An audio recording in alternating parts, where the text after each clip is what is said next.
Hello guys, आज हम लोग बात करेंगे भारत के पड़ोसी देशों की, क्योंकि भारत के पड़ोसी देश आपके यूपी टेट में लगभग रखे हुए हैं और आपके एक नंबर पक्का होता है यहाँ से।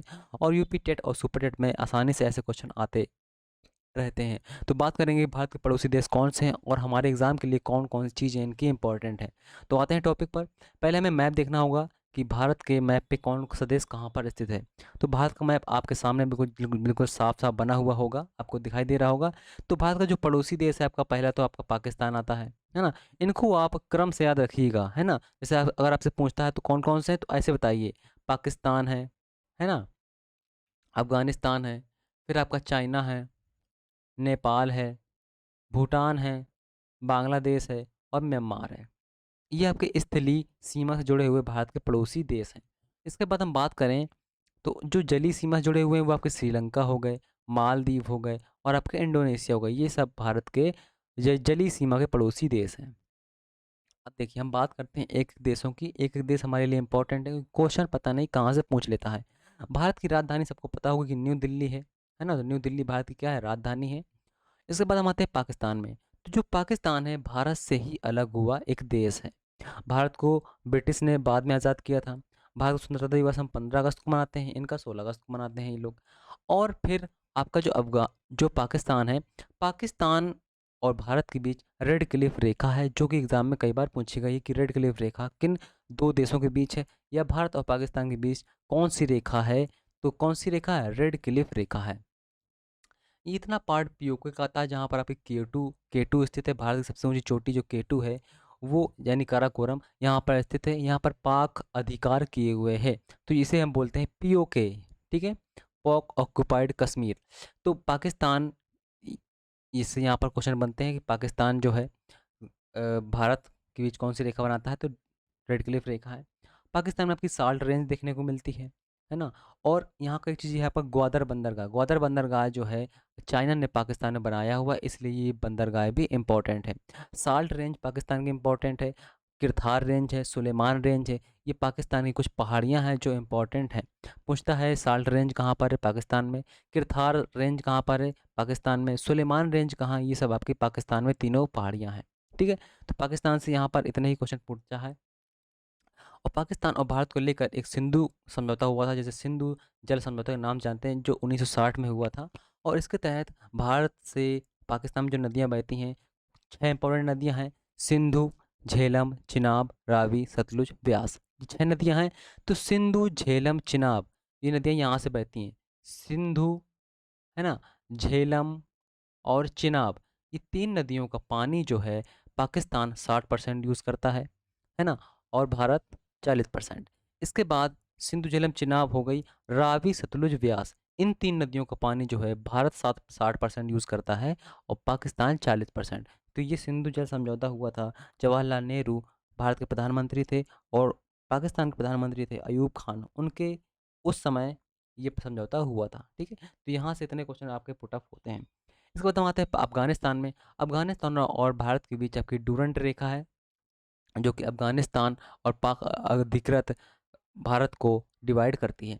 अफगानिस्तान भी कभी भारत का अंग हुआ करता था। लगभग 1914 के आसपास यहाँ पर राजा एक बने थे, जिनको रूस ने, जर्मनी ने स्वतंत्र घोषित कर दिया था। तब से ये देश स्वतंत्र ही रहा है और अफगानिस्तान पे कब्जा रहा है और अफगानिस्तान एक स्वतंत्र देश के रूप में उभर आया था।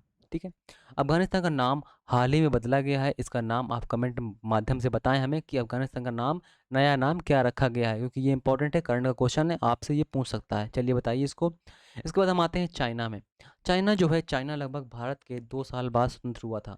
जबकि चाइना भारत के बाद स्वतंत्र हुआ, लेकिन उन्नति भारत से तेज करता है। क्यों? क्योंकि वहाँ पर जो है चाइना का माल, आप समझते हैं, चाइना सिर्फ अपने माल को बाजार में उतारता है और अपनी बिक्री को बढ़ाता है। चाइना की राजधानी क्या है, बीजिंग चाइना की राजधानी है।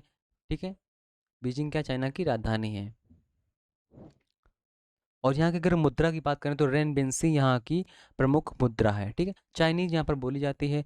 और चाइना का ये इंपॉर्टेंट है कि चाइना और भारत के बीच मैकमोहन रेखा है। जो देखिए मैकमोहन रेखा है, ये आपकी यहाँ पर फैली हुई है। सिर्फ अरुणाचल प्रदेश में मैकमोहन रेखा फैली हुई है, जो जिससे कि चाइना नहीं मानता है, जबकि भारत मानता है। तो मैकमोहन रेखा पूछता है किन दो देशों के बीच है, तो भारत और चाइना के बीच मैकमोहन रेखा है।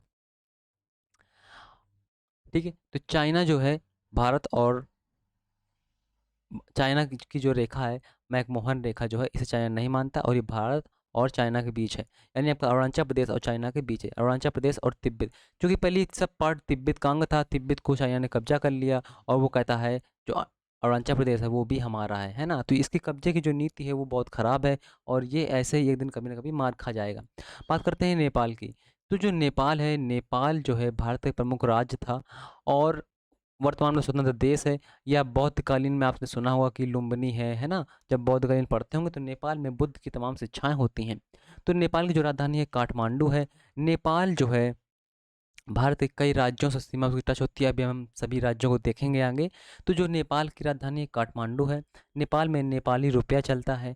और नेपाल जो है, नेपाल पहले एक धार्मिक राज्य था, हिंदू राज्य था, लेकिन उसे अब एक जनतांत्रिक राज्य यानी देश घोषित कर दिया गया है। ठीक है, नेपाल और भारत के बीच कोई भी ऐसी बाउंड्री नहीं है जो कि एग्जाम में पूछ जाए आपसे। यहाँ पर ऐसी कोई रेड क्लिफ और आपकी डूरंड रेखा, ऐसी कोई भी बाउंड्री नहीं है। नेपाल के बहुत सारे लोग भारत में आते हैं, आर्मी ज्वाइन करते हैं, सेना में भर्ती होते हैं। तो जिन्हें आप गोरखा सैनिक के नाम से जानते होंगे, वो नेपाल के ही अधिकतर गोरखा होते हैं। वो अच्छे पर्वतारोही होते हैं, इसलिए इनको अधिकतर पहाड़ियों पर तैनात किया जाता है। ठीक है, तो ये थी बात नेपाल की। इसके बाद हम आते हैं भूटान पे। तो भूटान जो है भारत का एक छोटा सा पड़ोसी देश है, जिसकी सैनिक क्षमता, यानी भूटान के पास कोई भी सैनिक क्षमता नहीं है और इसकी जो रक्षा प्रणाली है वो भारत इसे देखता है। भूटान जो है छोटा सा देश है, इसकी राजधानी क्या है, थिम्पू इसकी राजधानी है। और इसे गड़गड़ाहटों का देश भी इसे बोला जाता है, क्योंकि यहाँ पर बहुत सारे म- मतलब ऐसी वर्षा होती है जिससे बहुत सारी गड़गड़ाहट होती है। ठीक है, इसके बाद हम आते हैं बांग्लादेश में। तो बांग्लादेश भारत से 1971 में, मतलब बना तो भारत से ही टूट कर है, लेकिन 1971 में क्या हुआ था, पाकिस्तान से आज़ाद हुआ था। ठीक है, पाकिस्तान से आज़ाद हुआ था, इसका मतलब कि बांग्लादेश पाकिस्तान से अलग होकर एक नया राज्य बना है। क्या था कि पाकिस्तान यहाँ पर डिवाइड हुआ था, ये आपका पश्चिमी पाकिस्तान था और ये आपका पूर्वी पाकिस्तान था। तो पाकिस्तान वाले लोग कहते थे कि हमें यहाँ से यहाँ तक रास्ता चाहिए देने के लिए। अगर भारत रास्ता दे देता तो भारत खुद दो पार्ट में डिवाइड हो जाता है ना। तो भारत ने रास्ता नहीं दी और भारत ने अपनी कूटनीति के माध्यम से पूर्वी पाकिस्तान को बांग्लादेश में बदल दिया 1971 में। 1971 में बांग्लादेश पाकिस्तान से आज़ाद होकर नया देश बना। और बांग्लादेश की जो वर्तमान में राजधानी है ढाका है। बांग्लादेश और बंगाल मिलकर विश्व का सबसे बड़ा डेल्टा यानी गंगा ब्रह्मपुत्र का डेल्टा का निर्माण करते हैं।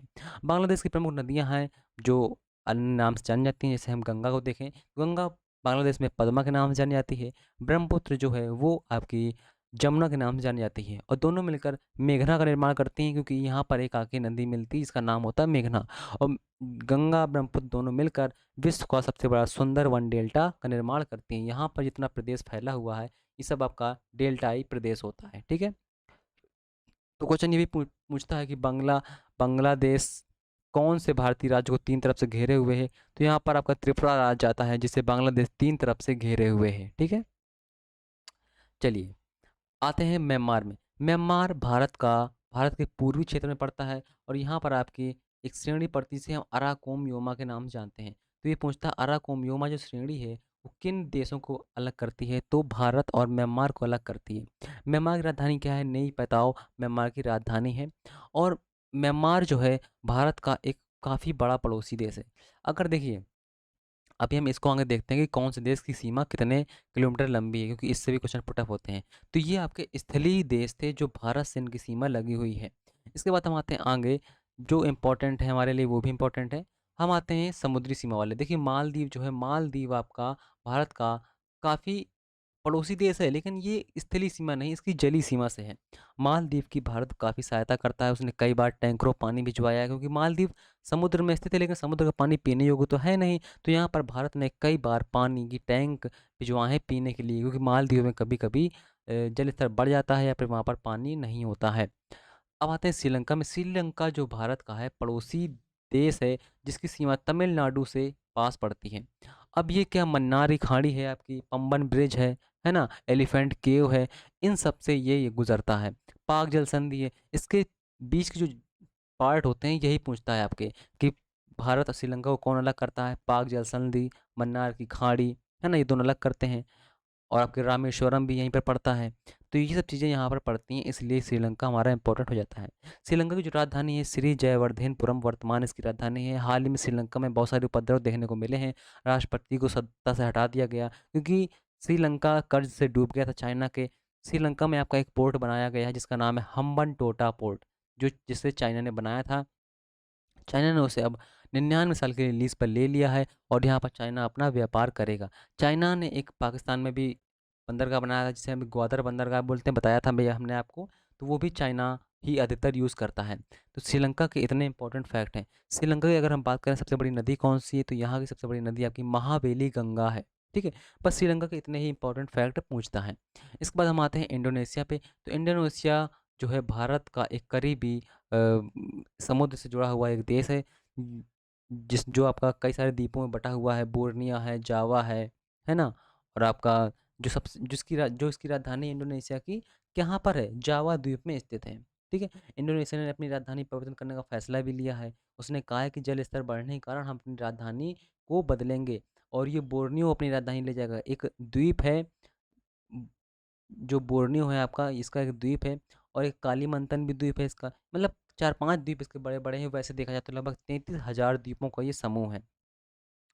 तो जो इसका द्वीप है आपका, तो अपने द्वीप में क्या करेगा, देखिए अपनी राजधानी को बदलेगा। जावा से हटाकर बोर्नियो पे अपनी राजधानी ले जाएगा और उस राजधानी का क्या नाम होगा, नुसंतारा इसकी नई राजधानी होगी। ठीक है, ये भी क्वेश्चन करंट में आया है और इसे याद रखिएगा। जो इंडोनेशिया है वो अपनी राजधानी परिवर्तित करने वाला है। तो यहाँ पर जो बड़े बड़े द्वीप हैं आपके, बोर्नियो है, कालीमंतन है और आपका जावा है, न्यू पपुआ गिनी है, ये इसके कुछ बड़े बड़े द्वीप हैं। तो यहाँ पर आप देखेंगे कि जो भारत के पड़ोसी देश हैं वो काफ़ी इंपॉर्टेंट है। इसके बाद हम आते हैं कौन सी देश जो है कितनी सीमा बनाता है। देखिए यहाँ पर देश दिए गए हैं, लंबाइयाँ दी गई हैं, कौन सा देश कितनी सीमा लंबाई बनाता है। और सीमा संबंधित राज्य देखिए क्या है, सबसे जो लंबी सीमा, अगर आपसे पूछता है भारत किस देश के साथ सबसे लंबी सीमा बनाता है, तो कौन सा देश है, कौन सा देश है, बांग्लादेश। यहाँ पर देखेंगे बांग्लादेश के साथ भारत सबसे लंबी सीमा बनाता है, ना कि चाइना। बहुत लोग चाइना ऑप्शन लगाए जाते हैं जबकि चाइना गलत होता है, पाकिस्तान भी गलत है। बांग्लादेश के साथ भारत सबसे लंबी सीमा साझा करता है, लगभग 40-96। और ये 16 का वर्ग होता है, सॉरी 16 का क्यूब होता है, याद रखिएगा। ठीक है, 40-96। और जो बांग्लादेश है वो किन किन देशों से, किन किन राज्यों से उसकी सीमा टच होती है, पश्चिम बंगाल, मेघालय, मिजोरम, त्रिपुरा और असम। त्रिपुरा को ये देश 3 तरफ से घेरे हुए है। मैप में देखिएगा, मैप में अगर आप देखेंगे तो आप आसानी से याद कर पाएंगे और अच्छे से याद कर पाएंगे। और ऐसे ही रटते रहेंगे तो सब भूल जाएंगे, एग्जाम टाइम सब भूल जाएंगे। मैप बनाइए 4 बार, याद हो जाएगा। चीन जो है, चीन आपकी सीमा बनाता है 3,448 किलोमीटर। और ये इसकी सीमा जो टच होती है जम्मू कश्मीर, हिमाचल प्रदेश, उत्तराखंड, सिक्किम और अरुणाचल प्रदेश से। ठीक है, इसके बाद हम आते हैं पाकिस्तान में। पाकिस्तान तीसरे नंबर पर है। इसकी सीमा जो है लगभग 3,323 किलोमीटर है। और इसकी जो सीमा टच होती है गुजरात, राजस्थान, पंजाब, जम्मू और कश्मीर से। ठीक है, लद्दाख से टच नहीं होती है। इसके बाद हम बात करते हैं नेपाल की। नेपाल की जो सीमा है वो लगभग 1751 किलोमीटर है। और इसकी जो सीमा है उत्तर प्रदेश, बिहार, पश्चिम बंगाल, सिक्किम और उत्तराखंड से इसकी सीमा क्या होती है, टच होती है। देखिए आपको नेपाल जरूर याद रखना है कि नेपाल किस किस देश, मतलब किस किस राज्य से उसकी सीमा टच होती है, क्योंकि नेपाल से कई बार पूछा गया है और आपका भूटान से पूछा गया है। ठीक है, और आप पाकिस्तान याद रखिएगा। ये 3 देश कम से कम आप याद ही रखिएगा। तो म्यांमार जो है, म्यांमार आपका 1643 किलोमीटर की सीमा है। और ये अरुणाचल प्रदेश, नागालैंड, मिजोरम और मणिपुर से इसकी सीमा टच होती है। भूटान जो है लगभग 699 किलोमीटर टच करता है। इसकी सीमा जो है पश्चिम बंगाल, सिक्किम और अरुणाचल प्रदेश और असम से टच होती है। अफगानिस्तान की सीमा लगभग 106 किलोमीटर है और ये जम्मू कश्मीर में है, यानी पीओके में पाद अधिकृत कश्मीर में है। ठीक है, तो यहाँ से हमने लगभग भारत का जो पड़ोसी देश थे उनसे बनने वाले फैक्ट और जितने भी इम्पोर्टेंट चीज़ें हैं उनको हमने कवर कर लिया है। तो इनसे अगर क्वेश्चन आते हैं आपके तो आप इन्हें गलत ना करें। तो मिलते हैं नेक्स्ट वीडियो में। नेक्स्ट हमारा जो टॉपिक होगा उसे हम सिलेबस के अकॉर्डिंग ही कवर करेंगे, ताकि आपको अच्छे से अच्छा मटेरियल प्रोवाइड हो सके और ताकि जो क्वेश्चन है आपके एग्ज़ाम में आपके अच्छा आसानी से उसमें मैच कर सकें। तो बने रहिए हमारे साथ और मिलते हैं नेक्स्ट वीडियो में। नेक्स्ट टॉपिक होगा। और जल्दी वीडियो को क्या है मतलब आप ज़रूर रिवाइज़ करिए और हो सके तो मैप का ज़रूर यूज़ करिए पढ़ते समय। मिलते हैं नेक्स्ट वीडियो में, तब तक के लिए tata, bye bye, thank you.